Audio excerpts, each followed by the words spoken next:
Is this the Rookie CEO podcast? Yeah, I think we're in the right place. Oh, Hev, it's recording. This is Fuzz. And I'm Hev, and you're listening to the Rookie CEO podcast. Today we are joined by Tom Reveley again from ITMS Services, otherwise known as IT Manager Services, and we're going to be talking about how to protect your data. Hello, Tom. Hi. Now, you are an absolute expert when it comes to protecting your data. That's what you're selling, basically. Yep, yeah. It's what we do. And there's loads of services that you even offer within your business to ensure data is protected. But I think it's safe to say, like, it's almost impossible to 100% guarantee Oh, it's data. absolutely impossible. Yeah. But what you do is you prevent it as much as humanly and computerly possible. Yeah. Now, what I would love to hear is just some very quick and easy, simple steps that people can follow along during listening to this episode, where they can really ensure that their data is protected. So the biggest kind of risk to your data is you. As people, we're lazy. We click on things. We trust too often. You get a message pop up, you just swipe it away. You get an email come through, you click the link. You are the biggest risk to your data. Taking a few seconds, a little pause before you click something, just read it properly. You will cut out 80% of the issues with data loss. Next simple thing to do is backup. Backup your data. Don't work from the only copy of the data you've got.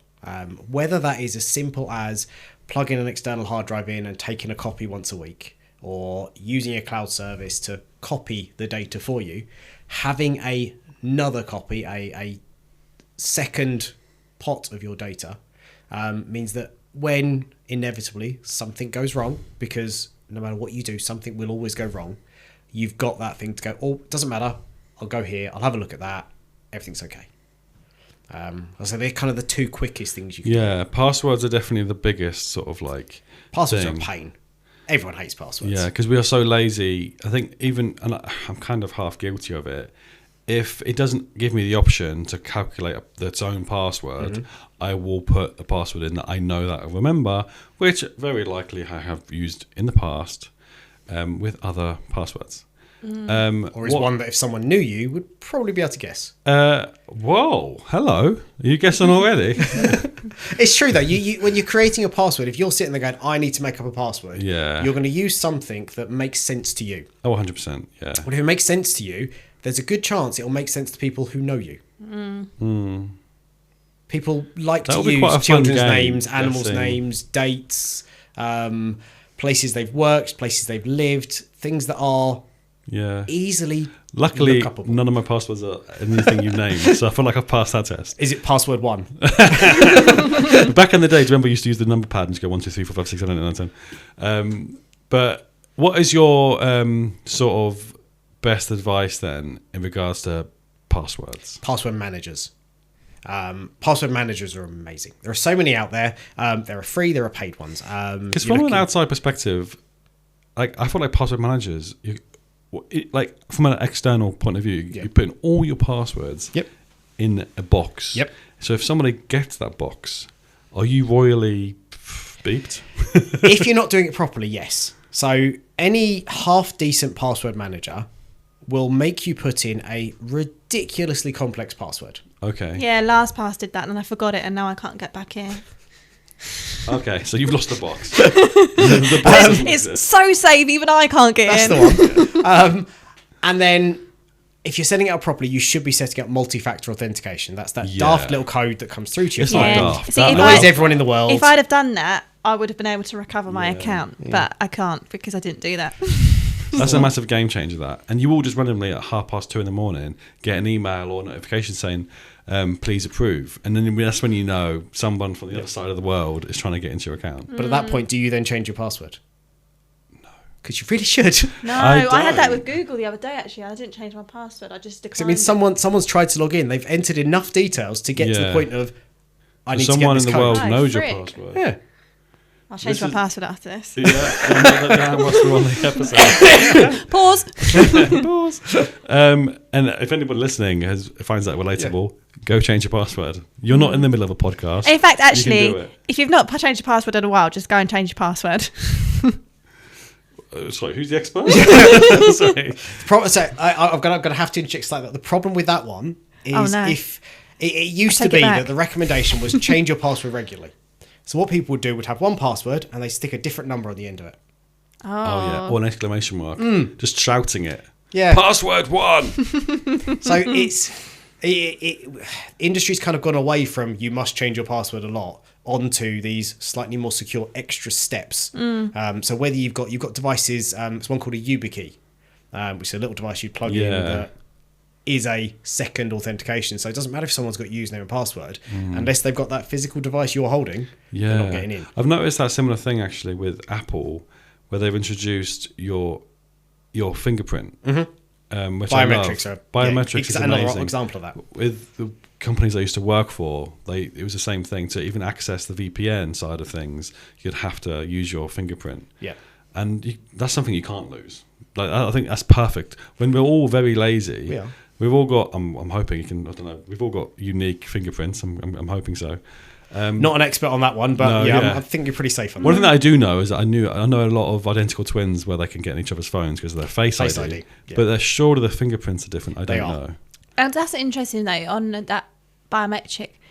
If you are got things password protected by biometric data for your employees, do you have to do anything particular with that data, or do you have to have a particular policy? That's a very serious question, Ev. No, only because I've networking group that we're all part of. There was like a little thing that you basically to clock in, you're in the building. Machine, yep. You do your thumbprint, and someone said, "Oh, like, what are you doing with that data?" And they were like, "Well, nothing. We're just doing it." We're like, well, you are using it. Yeah, so but I've not signed any. it's interesting to think about. I know the device you're on about. It depends. It's how secure is the database that data's stored in. If it is just that little box, well, actually, if someone gets into it, can they pull that information out? Someone pulling out your fingerprint from a digital machine would, unless they are some amazing expert, would not be able to then use that to get in your phone. Yeah. But I think you're just given that, though, there is a slight chance. Oh, it's always there's a chance with everything. Yeah. It's one of those things of not to plug it at all. I did write a book a few years back. Did you really? I did, yeah. I'm currently writing another one. I've got a copy of it. By the way. But it's one of the things I put in there. It's if everyone did everything they could to protect their data, you'd likely reduce your risk of being compromised or hacked down to 1 or 2%. But you wouldn't be able to work. Yeah. So there are so many things you could do, and even if you did everything, you're still not 100%. Yeah, exactly. Can't work, but you're still not 100%. Yeah. It's quite scary. It's interesting what you said about people being lazy. Like, I'm guilty of it when I have to pull things off of your SharePoint, and it makes me put I have to put my email in, then I have to get a code sent to my email, and I have to copy that code, put it in. We changed the way you log into that, though, so you shouldn't have to do that anymore. Yeah, well, I still haven't done that because I'm lazy. It fills me with rage because it's. I know. It breaks my concentration because then I've got to come on to multiple different things. But that is the best way to protect the data. So I think because we live in a society where it's so fast paced, doing these extra steps, you think, oh, bloody heck. Like, although that extra step I completely disagree with. Hey Hev, have you heard of IT Managed Services? They're an IT support service based in Kent. Yeah, I've been with them for over a year now. I love being able to just call them at any point and they take over my computer and fix the issue so much quicker than spending hours on Google. Why have you kept that to yourself all this time? Right, I need to sign up to these guys. What's their website? It's it-ms.co.uk or you can call 01634 218 362. So I understand why Microsoft did that. Because that's a Microsoft thing. The problem is if someone's in your emails, they get that second link. They know what your email address is. Yeah. And you've put that email address in and they've emailed that email address with another password. Awful. It should be a completely separate device. Yeah. It should be tie a phone number into it, send it to that. Yeah, or like the Tie an app into authenticator it. app. Yeah. Obviously, I know you're more of a Google than a Microsoft person. Google's recently shifting over to passkeys instead of passwords, which is another way of doing the same thing, but it can link to your phone, it can link to your computer, and it just, again, uses the biometric stuff to authenticate you rather than having to know a password. Just on the topic of Google then, what are your thoughts maybe on, because you know Google, it's become more popular, the Google Chrome password manager. that's embedded into Chrome. Not, And you've got the Apple one as well. yeah, Yeah, you're not a big fan of them, or are you? not a massive fan of them. As much as, yes, they probably are secure. Because I personally use the Apple one quite a lot. I I don't don't use them. think they're as secure as some of the apps that are purely dedicated to that. Yeah, okay. They're So better you- than a bit yeah. of paper or a post-it note stuck to your screen. Yeah.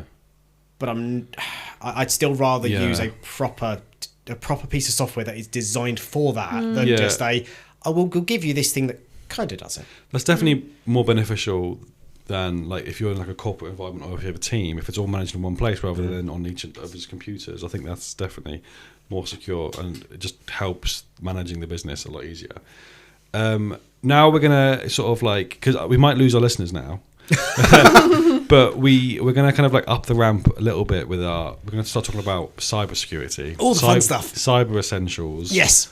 Because a lot of people think, I'm a small business. No one's going to attack me. I've got no money. I've got nothing to give. I've got nothing left. That was my Ian Beale impression. But obviously anyone and everyone is a target. Oh, 100%. It's when you're sitting there going, I'm not a target. Do you hold customer data? Do you hold Yes, financial data? Exactly, yeah. That's what they're after. Yeah.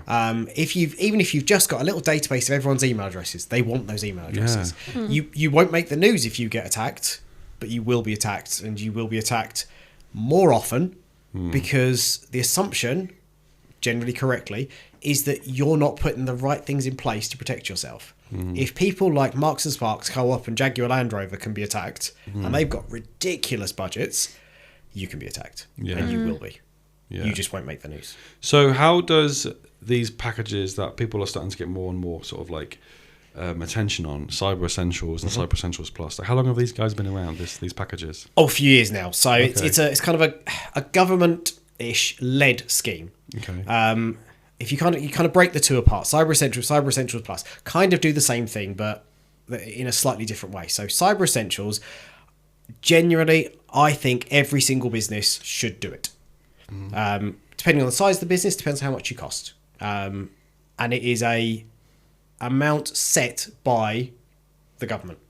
So someone can't come in and go, I'm going to charge you thousands of pounds for this without telling you this is how much it is for this, and I'm now going to just So I'm randomly coughing charge now. you. I'm really sorry. That's fine. So Cyber Essential is basically a checklist.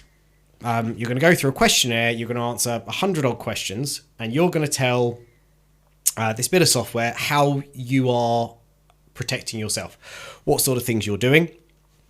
It then gets checked by an assessor. They'll come back to you and either say, you need to sort this out, or, yep, absolutely, you're amazing.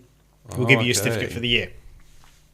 But it's on trust. They are trusting that what you've said is what you're doing. Oh, wow. So it's more of a certification rather than like an antivirus in your Yeah. computer, basically. Cyber Essentials Plus is when a third party then comes in and checks what you've said. I see. So you're actually audited externally to go, are you doing this? Are you following these best practices? Yes or no. If you're not, they'll work with you to fix it and then go from there. It's things it'll ask you are looking at things like, are you using multi-factor authentication? Do you have antivirus in place? Do you have policies that say, this is how you use a machine, this is how you install software, this is when you do this? It's checking your policies, your procedures, and the way you are working. It's not a protection itself. It's checking you're doing the right thing. So And you have to do it every year. from a Cyber Essentials Plus point of view, then, where you get that hands-on service, Yep. would it be the provider that you're using? So, for instance, if we went through you, would it be one of your guys that oversees it, or would it still be like someone within the government? So it's not within the government. Okay. It was a government-led scheme. I see, sorry. So it's a company called IASME, are the people that kind of do it. There are certain companies that are authorized to do the Cyber Essentials Plus. We partner with one of them. We could do it ourselves, but because we work with a few St John's Places, St James's Places companies, they have to work on a certain register. So actually it makes more sense for us to kind of outsource that. And it also gives that double check for our clients. If we're the ones protecting your data, we shouldn't be the one auditing that we're doing a good job. Oh, yeah, of course. Yeah, you should kind of be need going someone outside. objective to Yeah. come in and have a look over. Yeah, Nice. so we'll do the Cyber Essentials part for our clients because well, they could do it themselves, but actually it makes sense for us to answer that. But we will get an external company in to do the audit for the Plus. Okay. Yeah. So really, like, that certification just kind of like earns trust from a client's perspective. Yeah. Rather than it being like, my data's, rather than it being a peace of mind thing, it's more of like a client thing. Sorry. It's kind you of, give me this cough, Tom. That's fine. So there's certain industries where it's a requirement. If you want to work in that industry, so financial services, any contracts with any sort of government departments, you've got to have it. Oh, sorry. Spreading. It's all the bodily functions. Brought in, Tom. Sorry, carry on. But yeah, it is also the peace of mind for yourself. It's, you know, that you are doing the right thing, that people you're working with are doing the right thing, that everything you can legitimately and realistically do to protect your customers and your business, you're doing. Yeah, and also don't quote me on this, but I'm pretty sure it brings your cyber insurance down. Yeah, it does. If you can you can say that you have these things. Because I know for me, just having you guys kind of on a retainer, it brought my cyber insurance much right down, because it's telling the insurance company, I'm doing everything possible to prevent this from happening. So the chances of you paying out, touch wood, are super, super low. Yeah, and obviously having an IT company there, cyber insurance providers, they like the fact that, well, if something does go wrong, well, they're going to deal with it for us. Yeah. So they haven't got to pay for a company to come in and sort you out. Yeah. You're already paying for someone. So it does help. Yeah, for sure. Right, Tom, thank you so much for joining us again for the Rookie Zero podcast. Any other questions you're digging at your brain? No, I think my mind is successfully blown again, as always. Yeah. If you guys got any questions about IT, about tech, Tom is your man. What is your email, Tom? So my email is tom@it-ms.co.uk. You're going to get absolutely inundated now. That's fine. You shouldn't have said that. That's right. I've got AI that looks after my email inbox. It's fine. Look at you. Investing in the white tech. I love it. Thanks for listening, guys, and we'll see you again next week. Thank you. Goodbye. Bye.